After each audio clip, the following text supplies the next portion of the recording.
جگایا سلایا بھی تو ایسے کہ وہ صرف اللہ جانتا ہے. لوگوں کے لیے یہ معلوم نہیں تھا لوگوں کو کہ وہ سو چکے ہیں. اللہ کی قدرت تھی یہ. پھر اس کے بعد جب اللہ نے جگایا تو آگے اللہ آیات میں کہتا ہے وَكَذَلِكَ بَعَثْنَاهُمْ لِيَتَسَاءَلُوا بَيْنَهُمْ قَالَ قَائِلٌ مِّنْهُمْ كَمْ لَبِثْتُمْ قَالُوا لَبِثْنَا يَوْمًا أَوْ بَعْدَ يَوْمٍ. جب وہ جاگے، جب وہ ہوشیار ہوئے، جب وہ بیدار ہوئے تو سب سے پہلا سوال انہوں نے کیا کیا. یہاں پر اب دیکھو، غور کرو. اب ایک بڑا اہم چیز مجھے اور آپ کو دجالی فتنوں سے بھی مجھے اور آپ کو ریلیٹ کرتا ہے. اب یہاں پر جیسے وہ جاگے پہلا سوال کیا کرے کہ ہم یہاں پر کتنی دیر سوئے ہوں گے. اللہ یہاں پر کہتا ہے، کیا کہتا ہے، وہ آپس میں پوچھ گچھ کرنے لگے. ایک کہنے والے نے کہا کہ بھائی ہم یہاں پر کتنی دیر ٹھہرے ہوں گے، کتنی دیر ہم یہاں پر سوئے ہوں گے. تو ان میں سے ایک نے کہا کہ ہم دن کا کچھ حصہ یہاں پر سوئے ہوں گے. تفسیر میں آتا ہے کہ وہ لوگ یہ کہتے ہیں، وہ لوگ صبح کے وقت نکلے تھے اور جب جاگے تو وہ شام کا وقت تھا، تو اسی لیے انہوں نے کہا کہ ہم تھوڑی دیر دن کا کچھ حصہ سوئے. بعض نے کہا کہ نہیں ہم شاید ایک دن سوئے ہوں گے. اب ان کے درمیان کیا ہونے لگا، اختلاف ہونے لگا. پھر ان میں سے جو شخص تھا، اب دیکھو اللہ تعالیٰ یہاں پر کہہ رہے ہیں قالوا ربکم اعلم بہم. ان لوگوں میں سے ایک شخص نے کیا کہا، دیکھو یہ جو مدت ہے ہم نے جو یہاں پر گزاری ہے، اب وہ مدت کو معلوم کرنے کے لیے ہمارے پاس کوئی آلہ بھی نہیں ہے کہ جس کو ہم معلوم کر سکے. لہٰذا ہم کیا کرتے ہیں، جس چیز سے ہمیں کوئی فائدہ نہیں ہے، یعنی مدت معلوم کرنے پر کیا فائدہ، کوئی فائدہ نہیں ہونے والا، تو لہٰذا ہم کیا کرتے ہیں، جو چیز ہم نہیں جانتے اس کو کس پر چھوڑ دیتے ہیں. آیت میں اللہ تعالیٰ کہہ رہے ہیں ہم اس چیز کو اللہ پر چھوڑ دیتے ہیں. اور یہ بیکار کی چیزوں کو بحث کرنے سے بہتر ہے ہم اس کام کی طرف توجہ دیں جو ہم محسوس کر رہے ہیں. یعنی جیسے وہ نیند سے اٹھے، اللہ کیا کہتا ہے، اس کے اللہ تعالیٰ یہاں پر کیا کہتا ہے، اصحاب کہف آپس میں کیا کہنے لگے، فَلْيَنظُرْ أَيُّهَا أَزْكَىٰ طَعَامًا فَلْيَأْتِيكُمْ بِرِزْقٍ مِّنْهُ وَلْيَتَلَطَّفْ وَلَا يُشْعِرَنَّ بِكُمْ أَحَدًا. جب وہ جاگے، جب ان لوگوں نے یہ کہا کہ ہم کتنی مدت یہاں پر سوئے ہوں گے، پھر ان میں سے ایک شخص نے کہا کہ یہ جو کام ہے ہم کتنی دیر سوئے ہوں گے، اس سے ہم کو کوئی فائدہ ہونے والا نہیں ہے. لہٰذا ہم کیا کرتے ہیں، لوگ کسی کو چاندی کا سکہ دے کر کیا کرتے ہیں، شہر بھیجتے ہیں، کیونکہ ہم کو بھوک لگی ہے کھانے کے لیے. لہٰذا جو بھی شخص شہر جائے وہ کیا کرے، پاکیزہ کھانا لے کر آئے، حلال رزق لے کر آئے. اب یہاں پر غور کرو میری بہنوں، یہاں پر ایک بات مجھے اور آپ کو یہ بتائی جا رہی ہے کہ ہم بیکار کے بحثوں میں کبھی بھی نہیں پڑھنا، کیونکہ اصحاب کہف اپنے ایمان کی حفاظت اسی لیے کرنے والے بنے کیونکہ وہ بیکار کی بحثوں میں نہیں پڑھتے تھے. جب کوئی چیز کا علم ان کو نہیں ہوتا، سمجھ میں نہیں آتا، تو وہ اپنی ہر چیز کس کے حوالے کر دیتے، اللہ کے حوالے کر دیتے. ایسے ہی کئی بحثیں تاریخ میں ہو چکی ہے جس کی وجہ سے ایک بہت بڑا انسانی جانی مالی نقصان ہو چکا. میری بہنوں دیکھو، بیکار کی بحث کرنے سے کبھی کچھ ہم کو نہیں ملنے والا ہے نا. مثال کے طور پر کوا حلال ہے یا حرام، بیکار کی بحث ہے یہ. اگر کوا حلال بھی ہے تب بھی اس کو کوئی نہیں کھانا پسند کرے گا، ہے نا، کوئی فائدہ ہی نہیں ہوگا. تاریخ میں ایک ایسا ہی مسئلہ اٹھا تھا، مسئلہ خلق قرآن کا. قرآن کو مخلوق کہا گیا تھا.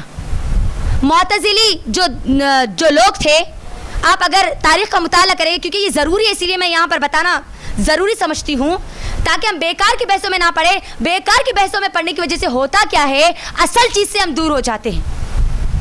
مسئلہ خلق قرآن یہ بہت بڑا فتنہ اٹھا تھا، بہت بڑا بیکار کی ایک بحث یہ اٹھی تھی. جو معتزلی جو لوگ تھے، جن کا یہ عقیدہ تھا، جنہوں نے یہ عقیدہ گڑھا تھا کہ قرآن مخلوق ہے، اللہ کا کلام نہیں ہے. اور جو مامون رشید جو تھا، ہارون رشید جو تھا، یہ معتزلی جو قبیلہ تھا، معتزلی جو لوگ تھے، ان سے بہت زیادہ متاثر تھا. تو اس نے کیا کیا، جو کوئی قرآن کو مخلوق نہیں سمجھتے وہ ان پر ظلم کرتا اور ان کو قتل کر دیتا. اس وقت بڑے بڑے علماء کو شہید کر دیا گیا، قتل کر دیا گیا، صرف اس وجہ سے کہ وہ قرآن کو مخلوق نہیں سمجھتے تھے. کیونکہ تمام علماء کیا کہتے تھے کہ قرآن اللہ کی مخلوق نہیں ہے، کیونکہ جو بات اللہ نے نہیں کہی، نبی صلی اللہ علیہ وسلم نے نہیں کہی، ہم اس بات کو نہیں مان سکتے. اس کی وجہ سے ہوا کیا تھا، کئی علماء کو قتل کر دیا گیا تھا. اور ایک بڑے اہم امام جو ہم کو تاریخ میں ملتے، 4 اماموں میں سے ایک امام کون سے امام؟ امام احمد بن حنبل رحمۃ اللہ علیہ. ان کو یہ مسئلہ خلق قرآن کی وجہ سے بہت تکلیفیں برداشت کرنی پڑی. ان کو جیل میں ڈال دیا گیا, ان کو مارا جاتا, ان کو پیٹا جاتا, صرف اس وجہ سے کہ وہ قرآن کو مخلوق. جب ایک وقت گزرا, ایک آدمی آیا, ایک بزرگ آیا, اور اس نے اس وقت جو واسق باللہ جو مامون رشید کا اس کے بعد جو فائز ہوا تھا, اس کا بیٹا جب وہ فائز ہوا تھا, ایک بزرگ آیا واسق باللہ کے پاس, آ کر کہا, دیکھو یہ بہت اہم چیز, ہم کو معلوم ہونا چاہیے, یہ ہماری تاریخ میں یہ چیز ہو چکی ہے. واسق باللہ سے آ کر کہا کہ دیکھو مجھے معتزلی جو عالم ہے نا ان سے مناظرہ کرنا ہے. بڑے بڑے مناظرے ہوئے, اور ہر مناظرے میں معتزلی اس بات کو ثابت کر رہے تھے کہ قرآن مخلوق ہے, کلام نہیں ہے. اور جب اس وقت کے جو حق پرست علماء تھے, جب وہ یہ کہہ رہے تھے کہ نہیں قرآن مخلوق نہیں ہے, کلام ہے, تو ان کو قتل کر دیا جاتا. تو یہ شخص آئے اور انہوں نے کیا کہا کہ مجھے کیا کرو, معتزلی جو عالم ہے نا اس کو بلاؤ, ہم کیا کریں گے, ڈیبیٹ کریں گے. اب یہاں پر ڈیبیٹ کریں گے کہ یہ قرآن مخلوق ہے یا نہیں ہے. مناظرہ طے ہو گیا, پورے لوگ جمع ہو گئے. اب یہ جو بزرگ تھے یہ بھی آ گئے اور معتزلی عالم بھی آ گئے. معتزلی عالم کو اس بزرگ نے ایک سادہ سوال کیا, تو جو تم یہ بات کہتے ہو کہ قرآن مخلوق ہے, اللہ کا کلام نہیں مخلوق ہے, یہ بات جو تم کہتے ہو یہ بات کس حد تک درست ہے؟ یہ بات جو تم کہتے ہو اس میں دو ہی چیزیں ہو سکتی ہے. جس بات کو اللہ کے نبی نے نہیں کہا, جس بات کے بارے میں خلفائے راشدین نے کچھ نہیں بولا, وہ بات تمہیں کیسے معلوم ہوئی؟ اس میں دو ہی چیزیں ہو سکتی ہے, یا تو نبی صلی اللہ علیہ وسلم کو معلوم تھا, یا جو صحابہ تھے ان کو معلوم تھا لیکن انہوں نے سکوت اختیار کیا, خاموشی اختیار کی, تو لہٰذا ہم کو بھی سکوت اختیار کرنا چاہیے. یا تم یہ بات کہہ رہے ہو کہ تم کو ان لوگوں کو اس بات کا علم ہی نہیں تھا, یعنی اللہ کے نبی کو بھی علم تھا نہیں تھا, صحابہ کو بھی علم نہیں تھا. اور اگر تم یہ کہتے ہو کہ اللہ کے نبی کو علم نہیں تھا, تو گستاخ ابن گستاخ بار بار کہنے لگے, جو اللہ کے نبی کو علم نہیں تھا, جو صحابہ کو علم نہیں تھا, جو خلفائے راشدین کو علم نہیں تھا, وہ تمہیں کیسے علم ہو گیا؟ یہ جو بزرگ تھے نا یہ بار بار کہنے لگے. اب معتزلی عالم کے پاس کوئی جواب نہیں تھا. واسق باللہ جو تھا اس کو بات یہ سمجھ میں آ گئی.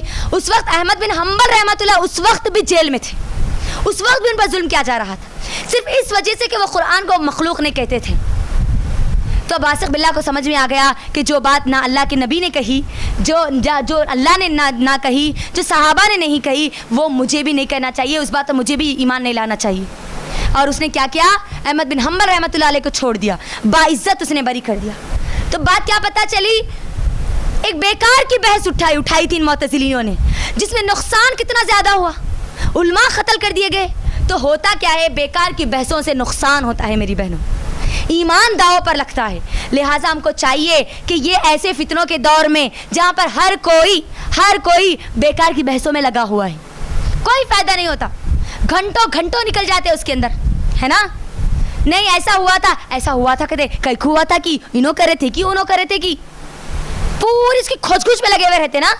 یہاں پر اصحاب کہف کے ذریعے مجھے اور آپ کو بتایا جا رہا ہے کہ بیکار کی بحثوں میں تم مت پڑھو, اصل جو چیز ہے نا اس چیز کو لے لو. اور اللہ تعالیٰ یہاں پر اب کیا کہتا ہے کہ یہ لوگ جو تھے, ان لوگوں نے کیا کہا, پاکیزہ کھانا تلاش کر کے لے کے رہو. دیکھو ان کے پاس مجبوری, اگر یہ چاہتے تو یہ بول سکتے تھے جو چاہے جو ملا وہ لے کر آ لو, ہے نا, بول سکتے تھے نا. لیکن انہوں نے یہاں پر کیا کہا, حلال لے کر آنا, پاکیزہ رزق لے کر آنا. اس ایک چاندی کے سکے کے بدلے جو ملے وہ لانا, لیکن وہ حلال ہونا چاہیے. یہاں پر مجھے اور آپ کو دجالی فتنے سے آگاہ کیا جا رہا ہے. دجالی فتنوں میں سے ایک فتنہ یہ ہے, وہ چاہتے ہیں کہ مسلمانوں کو حرام کھلایا جائے. اسی لیے یہود کیا کرتے تھے, مدینے میں لوگوں کو قرض دیا کرتے تھے سود پر, ہے نا. سود کہاں سے آیا, یہودیوں سے تو آیا. اور آج ہم کیا کرتے ہیں, مجبوری کے نام پر سود لے لیتے ہیں, ہے نا. شادی کے لیے فائنانس سے پیسہ لے لیتے, کاروبار کے لیے فائنانس کی گاڑی لے لیتے, مٹی کے چٹیاں ڈالنا شروع کر دیتے. اب یہاں پر غور کرو, اصحاب کہف کے پاس یہ عذر تھا, جو ملتا وہ لا لو وہ بول سکتے تھے, لیکن ان کا ایمان اس لیول کا تھا, اتنا مضبوط تھا کہ چاہے کچھ بھی ہو جائے ہم حرام نہیں کھائیں گے. یا میرے اور آپ کے لیے سبق ہے. دیکھو آج ہم ایمان پر کیوں قائم نہیں ہیں, آج کیونکہ ہم حرام کاموں میں پڑ گئے. آج دیکھو مسلمانوں کا کتنا بڑا طبقہ سود لینے اور دینے میں لگا ہوا ہے, فائنانس لینے اور دینے میں لگا ہوا ہے. اچھے ایمان والے جو اپنے آپ کو کہتے ہیں علم والے, اس میں پڑے ہوئے, مجبوری کے نام پر لے رہے. بیٹی کی شادی اسی لیے لے رہے, اصحاب کہف مجبوری کو ظاہر کر سکتے تھے لیکن انہوں نے نہیں کیا نا. یہ چیلنج ہے ہم میرے اور آپ کے لیے. اگر میں اور آپ اصحاب کہف کی طرح بننا چاہتے ہیں نا تو حلال رزق کی تلاش کرنا. آج ہمارے نوجوان کیا کرتے ہیں, کدھر سے بھی پیسہ آیا تو بس حلال ہو حرام ہو, آیا پیسہ ملا کھانے کو آیا تو بس. نہیں, ایمان والا ایسا نہیں ہوتا. اصحاب کہف اس طرح سے اپنے ایمان کی حفاظت نہیں کرے, کھانے پہ بھی انہوں غور کیا کرتے تھے. لہٰذا میں اور آپ بھی اپنے ایمان کی حفاظت کے لیے کیا کرنا چاہیے, ہم کو کھانے سے پہلے غور کرنا کہ یہ جو کھانا میرے سامنے یہ حلال ہے یا آیا یہ حرام ہے.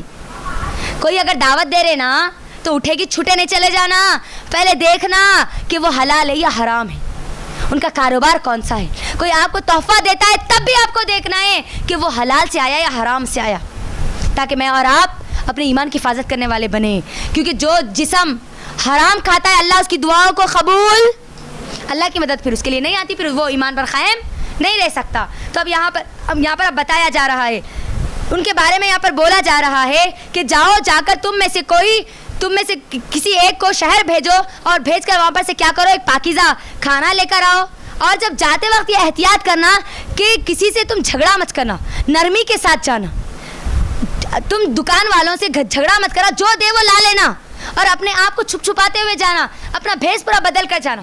یہ لوگ چاہتے تھے کہ ان کے بارے میں کسی کو پتہ نہ چلے, کیونکہ اب بھی یہ وہ سمجھ رہے تھے کہ یہ وہی دور ہے جس دور میں یہ لوگ سوئے ہیں. لیکن اب آگے اللہ کہتا ہے کہ جب یہ لوگ باہر نکلے, ان میں سے ایک شخص باہر نکلا کھانا لانے کے لیے, جب شہر کی طرف گیا تو پوری چیزیں بدل چکی تھی. وہ بستی بدل چکی تھی, وہ بازار بدل چکے تھے, وہاں کے لوگ بدل چکے تھے, ان کی تہذیب بدل چکی تھی, ان کا تمدن بدل چکا تھا, ان کے لباس بدل چکے تھے.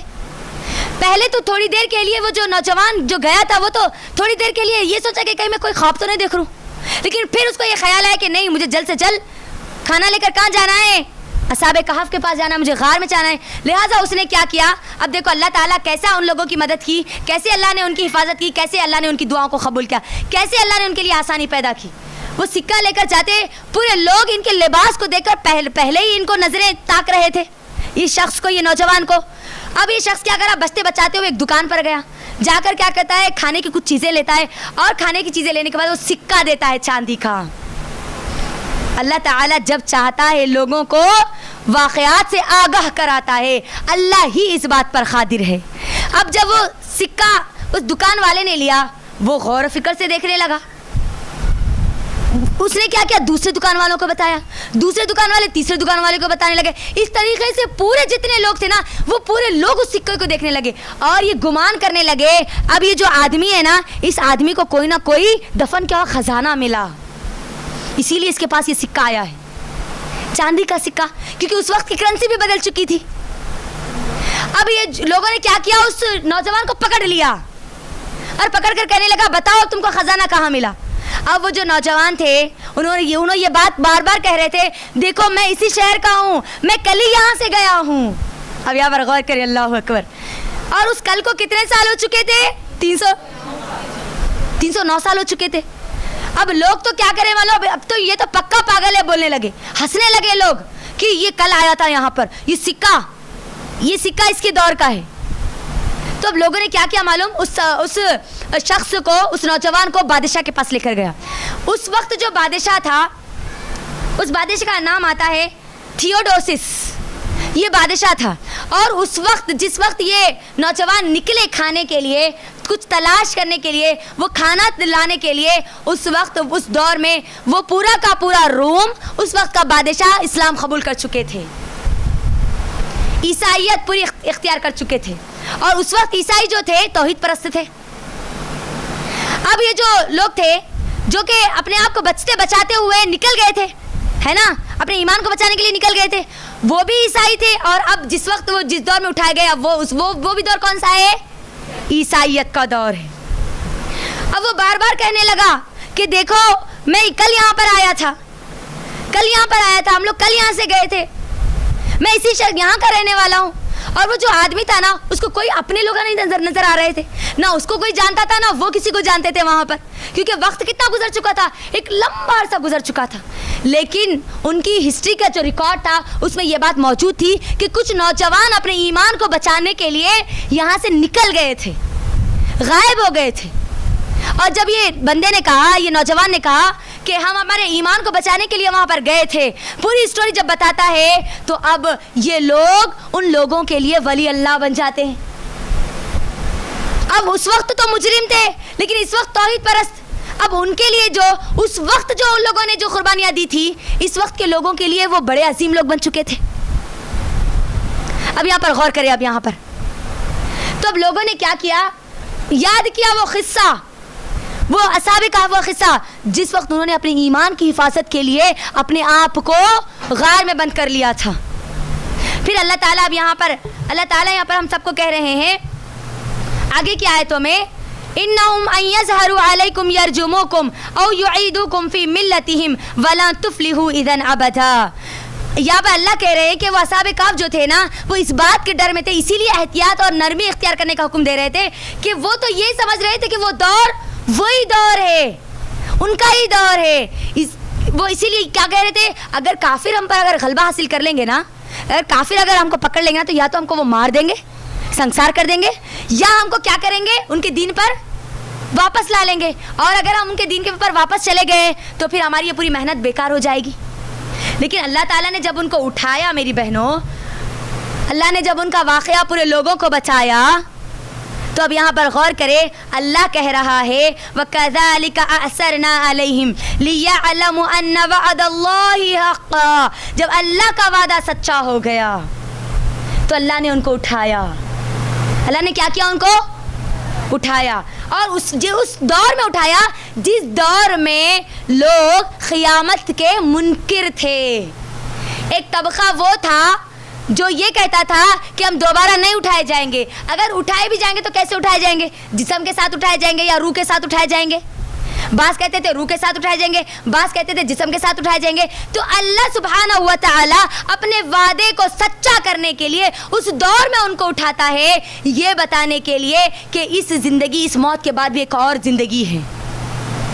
اللہ اصحاب کہف کو 309 سال سلا کر صحت کے ساتھ, جسم کے ساتھ, بغیر کسی تبدیلی کے, ہے نا, جب وہ سوئے تھے, جب اٹھے تھے تو ان کے جسم میں کوئی تبدیلی ان کو نظر نہیں آئی. نہ ان کے ناخن بڑھے, نہ ان کے بال بڑھے, نہ ان کے کپڑے بوسیدہ ہوئے, کچھ بھی نہیں ہوئے. تو اللہ تعالیٰ جب کسی انسان کو یا چند انسانوں کو, چند نوجوانوں کو 309 سال سلا کر زندہ کر سکتا ہے, تو اللہ قیامت کے دن بھی تم کو زندہ کرے گا. یہ اصل مقصد تھا یہ سورہ کہف کا, اصحاب کہف کا. تو آگے اب اللہ سبحانہ تعالیٰ کیا کہتے ہیں, جب لوگوں کو معلوم ہو گیا کہ یہ لوگ کون ہیں, وہی لوگ ہیں جو توحید پرست تھے, تو اب لوگوں میں بڑا چرچا ہو گیا. لوگ کیا کریں, اب وہ ایک شخص کے ذریعے, اس ایک نوجوان کے ذریعے غار تک پہنچے. اب وہ غار میں ان نوجوانوں سے ملے یا نہیں ملے, یا نوجوانوں نے وہ ان لوگوں سے ملا یا نہیں ملا, سلام کلام کیا یا نہیں کیا, اس کے بارے میں ہم کو تفاسیر میں کہیں پر بھی نہیں ملتا. لیکن مفسرین راجح قول اس بات کو کہتے ہیں کہ ان کا جو شخص, وہ جو شخص تھا, وہ جو نوجوان تھا, اس نے کیا کیا, اس بادشاہ کو, ان لوگوں کو کیا کہا کہ آپ ذرا یہیں رکو, باہر رکو, میں اپنے ساتھیوں کو جا کر اس بات سے آگاہ کرا کر آتا ہوں. اور جب وہ اندر گیا اور پھر وہاں پر ان لوگوں کو بتایا, اور پھر وہاں پر وہ سو گئے, اور اللہ نے اب ان کو حقیقی موت دے دی. اب جب اللہ نے ان کو حقیقی موت دے دی, اب یہ ان لوگوں کے لیے تو ایک معجزہ بن چکا تھا. ان لوگوں کے لیے یہ جو اختلاف کر رہے تھے قیامت کا, ہے نا, اللہ تعالیٰ نے اس کو وہاں پر ثابت کر دیا کہ دیکھو تم جسم کے ساتھ اور روح کے ساتھ, دونوں کے ساتھ اٹھائے جاؤ گے. تو اب جب یہ وعدہ سچا ہو گیا تو اللہ نے ان کو موت دے دی. اب لوگوں کے لیے یہ بڑے کرامت والے بن چکے تھے, ہے نا, ارے یہ اللہ کے وہ ولی اللہ تھے جن کو اللہ نے اتنے دنوں تک زندہ رکھا. تو لوگوں نے جب ان کا انتقال ہو گیا, جب وہ مر چکے, تو وہاں کی کچھ گروہ نے, وہ گروہ کون سے تھے, ابن عباس رضی اللہ تعالیٰ عنہ کہتے ہیں کہ واللہ عالم, اللہ بہتر جانتا ہے وہ گروہ کون سا تھا. لیکن ان لوگوں نے کیا کیا, وہاں پر یہ کہا کہ ہم کیا کرتے ہیں, اس غار پر ایک عمارت بنواتے ہیں. کیا کرتے ہیں, ایک کوئی بلڈنگ بناتے ہیں تاکہ لوگوں کو یاد رہے کہ اتنا بڑا یہاں پر واقعہ ہوا تھا. اور بعض نے کہا کہ نہیں ہم یہاں پر مسجد بنائیں گے. تو اب غلبہ کس لوگوں کا ہوا, آگے کی آیتوں میں اللہ کیا کہہ رہے ہیں, غلبہ ان لوگوں کا ہوا جو یہ کہے کہ ہم یہاں پر مسجد بنائیں گے. لیکن اللہ کے نبی صلی اللہ علیہ وسلم نے مجھے اور آپ کو کسی بھی خبر پر مسجد بنانے سے منع کیا. اللہ نے اپنی نبی صلی اللہ علیہ وسلم نے اپنی موت سے پہلے یہ بات کہی تھی, یہ نصیحت کی تھی امت مسلمہ کو کہ اللہ اللہ لعنت بھیجے. اللہ میں لعنت بھیجتا ہوں, اللہ کی لعنت ہو ان یہود و نصارہ پر جنہوں نے اپنے انبیاء کی خبروں کو سجدہ گاہ بنا لیا, مسجدیں بنا لی. میں تمہیں یہ نصیحت کرتا ہوں کہ تم میری خبر کو سجدہ گاہ مت بنانا. اب یہاں پر ہم کو مسجدوں پر, خبرستان پہ, خبروں پر مسجدیں بنانے سے اللہ کے نبی صلی اللہ علیہ وسلم نے منع کیا ہے. جہاں کہیں پر بھی خبر ہے وہاں پر مسجد نہیں ہو سکتی. یہ بات یاد رکھنا, یہ بات یاد رکھنا, کیونکہ اللہ کے نبی صلی اللہ علیہ وسلم نے لعنت بھیجی ہے. اور یہ کس کا طریقہ؟ یہود اور نصارہ کا ہے. اب آگے اللہ سبحانہ و تعالی مجھے اور آپ کو کیا کہہ رہے ہیں, یہاں پر ذرا غور سے سنیں. وَكَذَلِكَ عَثَرْنَا عَلَيْهِمْ لِيَعْلَمُوا أَنَّ وَعْدَ اللَّهِ حَقٌّ. جب اللہ نے اپنے وعدے کو سچ کر دکھایا اور یہ بتایا کہ ساعہ قیامت کے آنے میں کوئی کسی قسم کی کوئی بھی کسی قسم کا عیب نہیں ہے, شک نہیں ہے کہ قیامت آئے گی یا نہیں آئے گی. اللہ نے ان کے ذریعے بتا دیا کہ قیامت حق ہے, وہ آ کر رہے گی.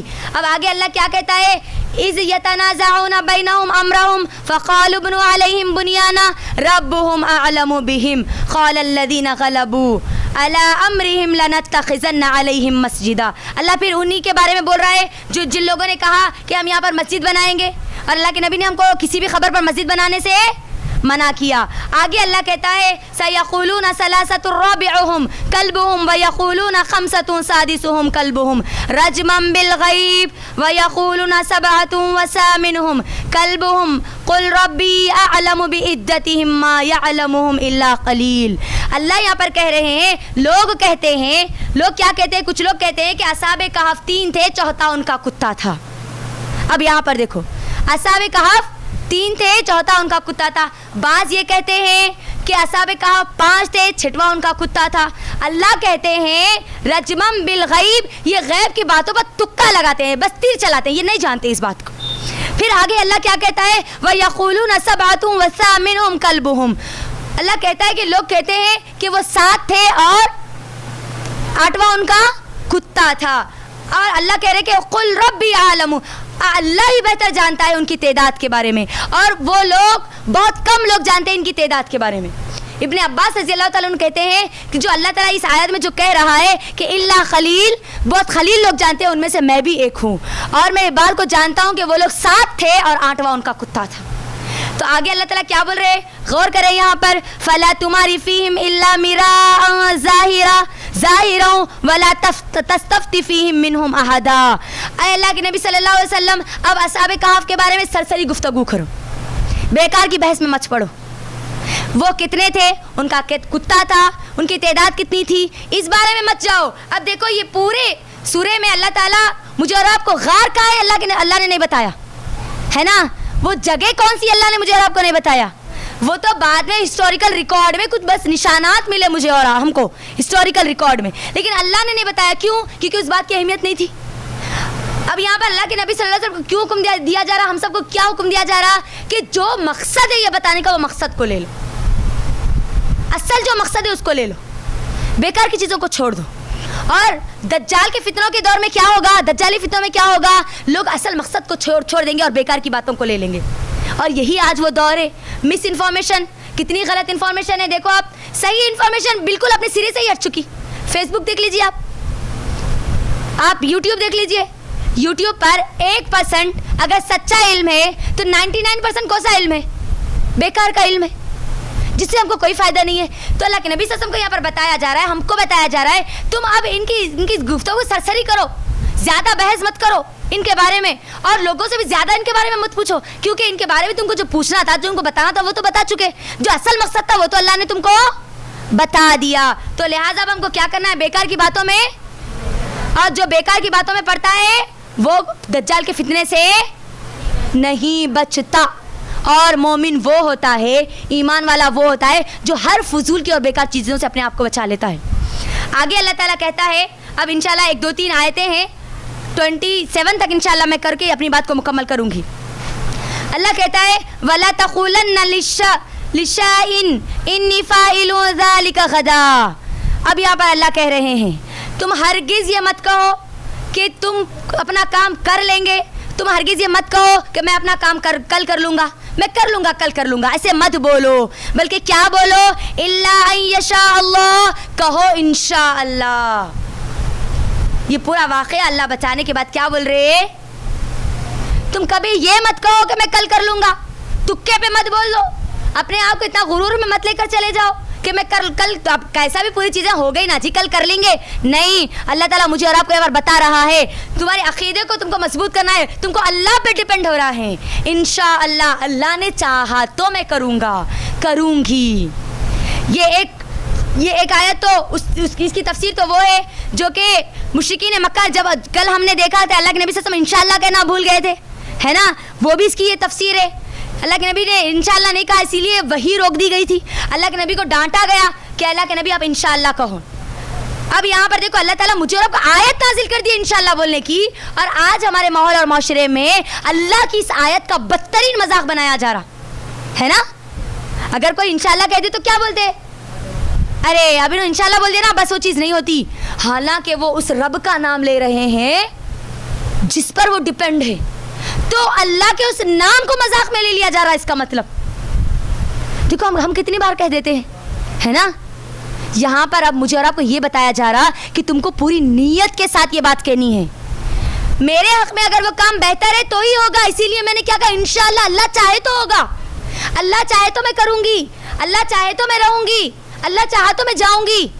اپنے آپ کو ڈیپینڈ کرو، اس اپنے عقیدے کو مضبوط کرو۔ اس کے بعد اللہ تعالیٰ کیا کہتے ہیں؟ وَلَبِثُوا فِي كَهْفِهِمْ ثَلَاثَ مِئَاتٍ سِنِينَ وَازْدَادُوا تِسْعًا۔ اب یہاں پر اللہ تعالیٰ کہہ رہے ہیں وہ لوگ جو اپنے غار میں سوئے ہوئے تھے نا، ان کی مدت کتنی ہے اللہ تعالیٰ وہ یہاں پر بتا رہے ہیں۔ اللہ تعالیٰ کیا بول رہے ہیں یہاں پر؟ 300 سال اور اس پر 9 سال، یعنی 309 سال اللہ نے ان کو سلایا، 3 صدی اور اس کے اوپر 9 سال۔ اللہ اکبر۔ تو مجھے اور آپ کو یہاں پر اب اپنا جائزہ لینا ہے کہ اللہ تعالیٰ جب ان کو زندہ کر سکتا ہے، سلا سکتا ہے، تو اللہ تعالیٰ مجھے اور آپ کو بھی زندہ کرے گا، قیامت کے دن مجھے اور آپ سے بھی حساب لے گا، جسم اور روح دونوں کے ساتھ مجھے اور آپ کو اللہ تعالیٰ اٹھائے گا۔ آگے اللہ تعالیٰ کیا کہہ رہا ہے؟ قُلِ اللَّهُ أَعْلَمُ بِمَا لَبِثُوا لَهُ غَيْبُ السَّمَاوَاتِ وَالْأَرْضِ أَبْصِرْ بِهِ وَأَسْمِعْ مَا لَهُم مِّن دُونِهِ مِّن وَلِيٍّ وَلَا يُشْرِكُ فِي حُكْمِهِ أَحَدًا۔ آپ کہہ دیجئے ان کے ٹھہرے رہنے کی جو تعین کی جو مدت تھی وہ صرف اللہ ہی کو معلوم ہے۔ اللہ تعالیٰ پہلے بتا رہے کیونکہ اللہ تعالیٰ نے جب سلایا تو اللہ ہی کو معلوم ہوگا نا، ہے نا، تو لہٰذا اب اس بحث میں مت جاؤ اللہ نے ان کو کیسے سلایا ہوگا، کتنے دن یہ ایسا کیسے سوئے ہوں گے، ایسا سوئے کہ ان کے نہ بال بڑھے، نہ ناخن بڑھے، نہ کوئی اور چیز بڑھی، نہ ان لوگوں کے دماغوں میں سے کوئی ایسی چیز آ گئی، نہ ان کے کپڑے بدلے، کچھ بھی نہیں بدلا۔ تو تم یہ جو چیزیں ہیں نا اس کو کیا کرو، اللہ کے حوالے کر دو، ان کے بارے میں ان کے ٹھہرے رہنے کی جو مدت ہے نا وہ کیا کہو کہ وہی بہتر جانتا ہے جو زمینوں اور آسمانوں کا مالک ہے، جو سننے والا ہے اور دیکھنے والا ہے۔ اور آگے اللہ یہاں پر کیا کہتے ہیں؟ اللہ کی ایک بڑی اہم صفت بیان کرتے ہیں، وَلَا يُشْرِكُ فِي حُكْمِهِ أَحَدًا۔ اللہ وہ ہے جو اپنے فیصلوں میں، اپنے حکم میں کسی اور کو شریک نہیں کرتا۔ یہاں پر مجھے اور آپ کو بتایا جا رہا ہے میری بہنوں، میرا اور آپ کون ہے؟ میرا اور آپ کا اللہ جو جس کو چاہتا ہے سلا دیتا ہے، جس کو چاہتا ہے سلا کر اٹھا دیتا ہے، جس کو چاہتا ہے ہدایت دیتا ہے، جس کو چاہتا ہے ہدایت دے کر گمراہ کر دیتا ہے، جس کو چاہتا ہے ہدایت ہی نہیں دیتا۔ تو اب کیا پتہ چلی ذرا بولو، یہاں تک ہم روک دیں گے ہماری آیتوں کو۔ اب پورے سورہ کہف سے مجھے یہ اصحاب کہف سے مجھے آپ کو کیا ملا؟ پہلی چیز تو انہوں نے جب اللہ کے لیے دنیا کو کمپرومائز کیا تو اللہ نے ان کے ایمان کو بڑھا دیا۔ ہم بھی اگر اپنے دین پر قائم رہنے کے لیے دنیا کو اگر کونے میں ڈالیں گے تو اللہ کا وعدہ ہے اللہ ہمارے ایمان کو بڑھائے گا، ہم کو ہدایت میں آگے بڑھائے گا اور ہمارے دلوں کو مضبوط کرے گا۔ دوسری چیز میری بہنوں، اللہ سبحانہ و تعالیٰ نے یہ اس واقعے سے مجھے اور آپ کو کیا سکھانا چاہتا ہے کہ تم بیکار کی بحثوں میں مت جانا۔ جو دجال جو ہے نا، دجال کے دور میں لوگ کیا ہوں گے؟ بیکار کی بحثوں میں سب سے زیادہ ہوں گے، اور آج یہ وہ دور ہے جس دور میں سب سے زیادہ بیکار کی بحثوں میں انسان اپنا وقت برباد کرتا ہے۔ لہٰذا ہم اپنے ایمان کی حفاظت کے لیے بیکار کی باتوں میں اپنے وقت کو ضائع نہ کرے۔ یہ دوسری چیز ہم کو ملتی ہے۔ تیسری چیز، اگر تم اپنے ایمان پر قائم رہنا چاہتی ہو تو حلال رزق کھاؤ، چاہے کتنی تم پر مجبوری کیوں نہ ہو۔ مجبوری کے نام پر تم حرام کی طرف مت جاؤ۔ اصحاب کہف کی طرح اپنے ایمان کی حفاظت کرو. اور نوجوانوں کی عالم میں, جوانی کے عالم میں تم اپنی حفاظت کرو, اپنے ایمان کی حفاظت کرو. اسی طرح سے کیا بتایا گیا اس سورے میں, اس قصے میں مجھے اور آپ کو کیا سکھایا گیا؟ چاہے کچھ بھی ہو جائے مجھے کس کی عبادت کرنی ہے؟ اس اللہ کی عبادت کرنی ہے جو اپنے فیصلوں میں کسی کو شریک نہیں کرتا. وہ اللہ کی عبادت کرنی ہے, اس کی طرف مجھے اور آپ کو آگے بڑھنا ہے جو اپنے عبادت کرنے والوں کو کبھی ضائع اور برباد نہیں کرتا.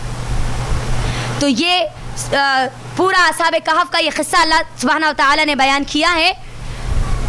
چھوٹا سا قصہ تھا لیکن یہ اتنے اختصار کے ساتھ اللہ نے بیان کیا کہ ہمارا ایک بہت بڑا وقت یہاں پر نکل چکا.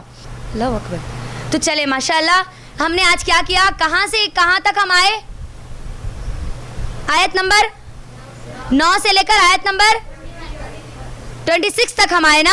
تو کل انشاءاللہ آیت نمبر 26 سے انشاءاللہ 69 تک یا 59 تک ہم جائیں گے. یہ آپ سب کا ہوم ورک ہے کہ آپ تمام لوگ پڑھ کے آئیں گے, کیونکہ کل کا جو واقعہ ہے نا وہ بھی بڑا اہم ہے میری بہنوں, بڑا اہم واقعہ ہے. آج ہم نے کیا کیا؟ اصحاب کہف کے بارے میں بھی دیکھا, اور اللہ تعالیٰ نے جو مجھے اور آپ کو نصیحتیں کی نا اس کے بارے میں بھی دیکھا. کیا کیا اللہ نے نصیحتیں کی؟ بیکار کی بحثوں میں مت پڑو, دیکھو تم حلال رزق کھاؤ, ہے نا, اس اللہ کی طرف آ جاؤ, اس کی عبادت کرو جو اپنے حکموں میں کسی کو شریک نہیں کرتا. وہ اس اللہ کی عبادت کرو جو ہر کسی کو چاہے تو ہدایت دے, چاہے تو کسی کو ہدایت نہ دے. اس اللہ کی طرف آ جاؤ.